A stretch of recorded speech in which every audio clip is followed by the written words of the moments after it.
Well, Geoff, it's good to have the opportunity to sit and talk about this, what's almost a vexed issue of insurance and the way that it's been affecting us as a diocese this last year, and to be able to talk in a way that allows others to hear the conversation and get a greater understanding of what we've been trying to deal with. I think that everybody who's been getting their insurance bills for their own private property will be aware that this isn't something that belongs to the church as well. But it's become an added burden to our finances around our parishes and ministry units. Perhaps you could explain first of all a little bit about how insurance is arranged and managed across the diocese. Yes, well, what we have in place is a trust called Anglican Trust Board Services Limited, and they are tasked with managing and setting the insurance levels for all ministry units throughout the diocese. So they are also tasked with making sure we have valuations and ensuring that seismic reports are done and that we maintain our churches to a good standard. To help them with this, we retain insurance brokers, and they are the brokers that actually go out to the market and find us good insurance cover to see us through the next year. And the Anglican Trust Board Services Limited, which is the name of that board, they have some very competent people on board, including an ex-CEO of Tower Insurance Company. So we're well served by them. Yeah, I mean, we found ourselves in that difficult situation late last year, where all of a sudden our insurer, Ansvar, decided to pull out of the New Zealand market altogether. And so the Trust Board, having done some good background work just in case of that eventuality, were able to still secure us with insurance. So maybe you can just talk about the current insurance arrangements that are in place. Yes, well, we only had about a month in which to go to the market and find ourselves suitable cover, and the brokers were able to do that, and we were able to put that cover in place.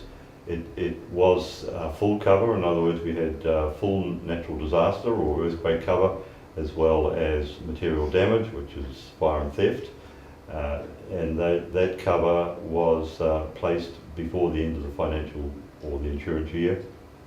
Unfortunately, the cost has gone up by about 110%, so it's just slightly more than doubled, and I know that has really put the pressure on some parishes, and that's regrettable, but at least we have given ourselves that year's grace in which we can sit back and try and work through where we go from here in terms of insurance in 2013.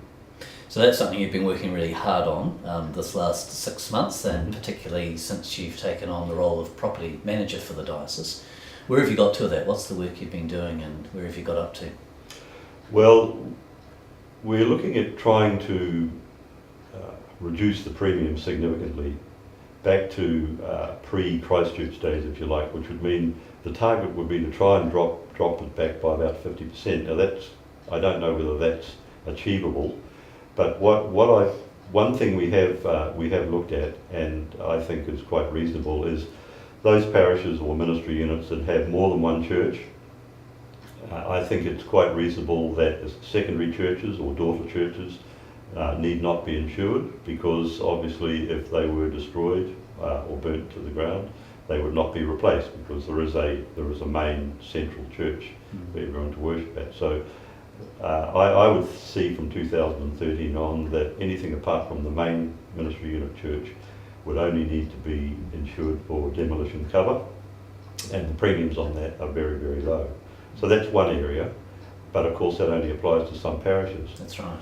Now, what I have been doing, and the diocese is aware of this from the discussions I've had over the year, is I've done a paper which is still in a draft stage, where I try to identify those areas where we must have churches, no matter what. And that paper is in the draft stage.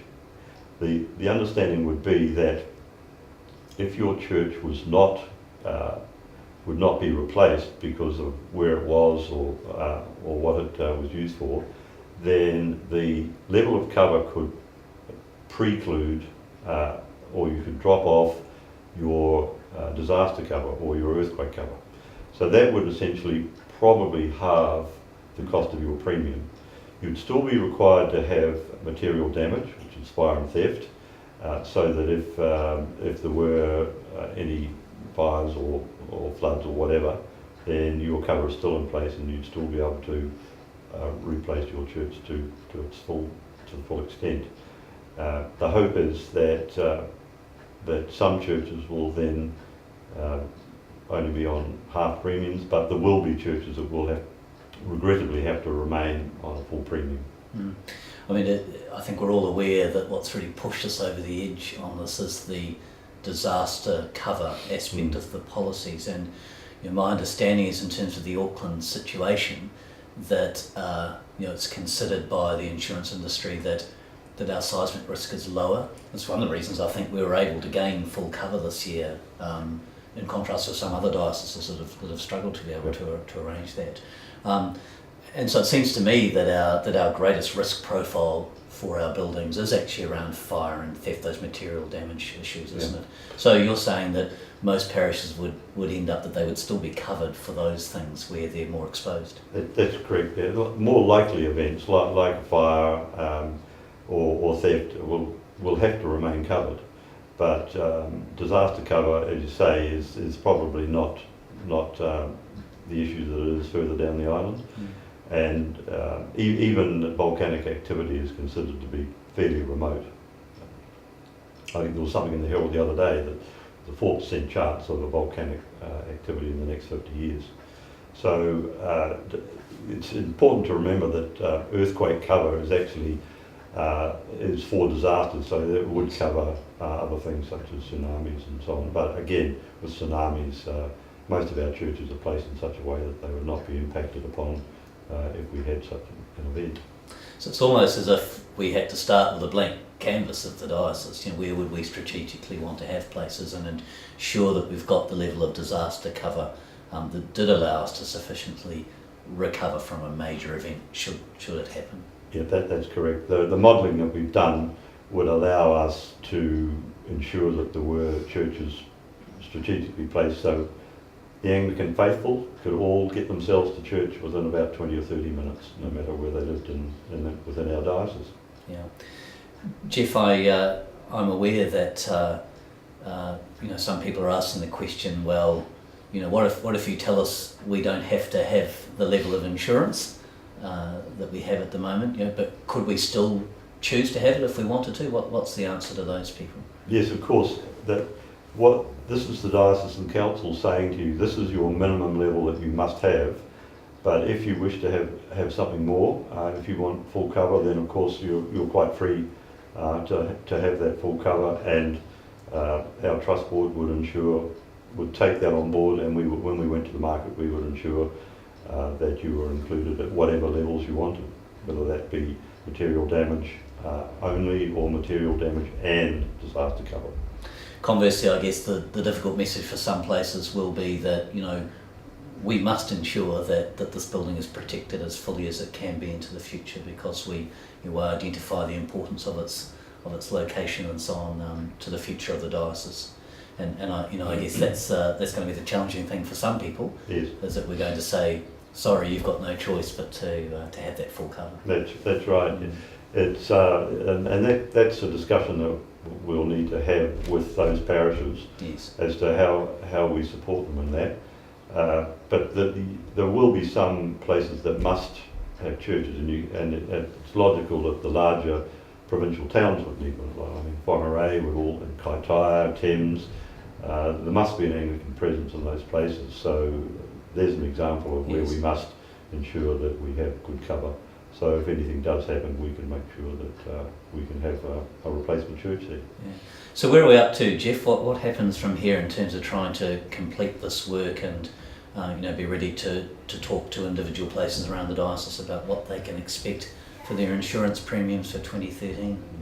Well, that paper that I talked about has been to Diocesan Council, and they've looked at it. The understanding has got to be that that's the paper that I've written, so it's just from one person's perspective. Diocesan Council intend to look at that paper, maybe peer review it, get some other people to refine it, and then once the paper's adopted, then Diocesan Council will need to ensure that those results are promulgated widely, and then we can have conversations with the parishes involved. Mm. Great, Geoff. Well, all I can say is thank you again for the huge amount of work you've put into this. It's probably been the issue for the diocese this year in terms of our, the business life, if you like, of the diocese, and in terms of the great financial burden we've been aware that parishes and ministry units have had to carry this year. So we look forward to getting a good result out of it. Thanks.